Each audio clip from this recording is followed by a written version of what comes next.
Hello everyone, আসসালামু আলাইকুম। Welcome to my new blog. আজকের ভিডিওতে আপনাদেরকে দেখাতে যাচ্ছি আমাদের ত্রিশালের ভাইরাল শাপলা বিল চেচুয়া বিলে। যেহেতু আমরা বাইক নিয়ে একটু ঘোরাঘুরি করার জন্য বের হয়েছি, সেজন্য বৈলর থেকে আমরা ঢুকে পড়ি কালীবাজার রোডে বা ফাতেমানগর রোডে। ব্রহ্মপুত্র নদের সৌন্দর্য দেখে আমরা ডাইরেক্ট চলে যাই বালিপাড়া সেই ভাইরাল ব্রিজে।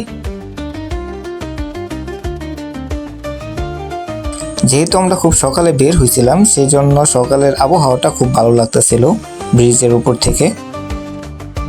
ব্রিজের উপর কিছুক্ষণ থাকার পরে হঠাৎ করে আমাদের মনে পড়লো যে আমরা সকালবেলা নাস্তা করে আসিনি, সেই জন্য আমরা চলে গেলাম একটা 5 স্টার মানের হোটেলে নাস্তা করার জন্য। আর খাবার হিসেবে ছিল বাঙালির সব থেকে জনপ্রিয় খাবার রুটি এবং বাজি। সকালে নাস্তা শেষ করে ঠাকুরবাড়ির মোড় হয়ে আমরা ঢুকে পড়ি বিলের ভিতরে। বাইকটা রাস্তার সাইডে লক করে এখান থেকে একটা নৌকা ভাড়া করি 1 ঘন্টার জন্য 300 টাকায়, যদিও অনেক দামাদামি করে নিতে হয়েছে। 9:42-এ নৌকা নিয়ে আমরা বের হয়ে যাই বিলের মাঝখানে যাওয়ার জন্য।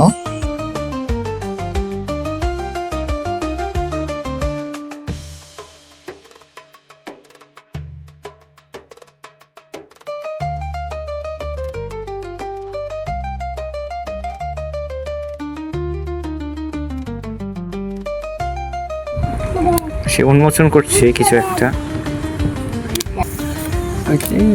হয়েছে তো কালার এরকম। দাও কামড় দরটা বিসমিল্লাহ কইয়া। যদিও বেশি ফুল তোলা ঠিক না, তারপরেও আমরা প্রচুর পরিমাণে ফুল তুলে ফেলি, যেটা কোনো কাজে আসেনি। আপনারাও যারা যাবেন তারা বেশি ফুল তুলবেন না, কারণ বেশি ফুল তুললে বিলটার সৌন্দর্য হারিয়ে যাবে। এখন আমার কাছে যে জিনিসগুলো দেখতে পারতেছেন, সেই জিনিসগুলো যে চিনে থাকেন তাহলে কমেন্ট করে জানাবেন, সেটার নাম বললাম না। সুপ্রিয় দর্শক মন্ডলী, আপনারা ইতিমধ্যে জানেন আমরা চলে আসছি ত্রিশালের ঐতিহাসিক চেচুয়া বিলে। আমাদের বন্ধু হিসেবে আসছেন নুমান শাহিন, তাদেরকে আমরা আমোদ করছি, মজা করছি বিলে। আপনারাও আসবেন, আইসে অনেক মজা পাবেন, যদি এখন শাপলা ফুল একটু কম, কিছুদিন পরে আসবেন। এই জিনিসটা খাইতে খুবই মজা। যারা যারা ছোটবেলা খেয়েছেন তারা কমেন্ট করে জানাবেন।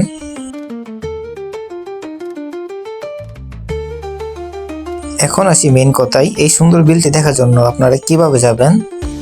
প্রথমত আপনাদেরকে ত্রিশাল আসতে হবে। ত্রিশাল আসার পর আপনাদেরকে চলে যেতে হবে বালিপাড়া রোডে।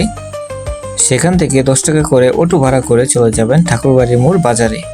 ঠাকুরবাড়ির মোড় থেকে চাইলে আপনারা পায়ে হেঁটেও যেতে পারবেন বা অটো করেও যেতে পারবেন। সেখান থেকে 1 ঘন্টা বা 30 মিনিটের জন্য নৌকা ভাড়া করে ঘুরতে পারেন। আমি সাজেস্ট করব যত সকাল সকাল আসবেন তত সুন্দরভাবে উপভোগ দেখতে পারবেন। আজকের ভিডিও এই পর্যন্তই। আশা করি ভিডিওটি ভালো লেগেছে। ভিডিওটা ভালো লেগে থাকলে লাইক, কমেন্ট, শেয়ার এবং সাবস্ক্রাইব করবেন। আল্লাহ হাফেজ।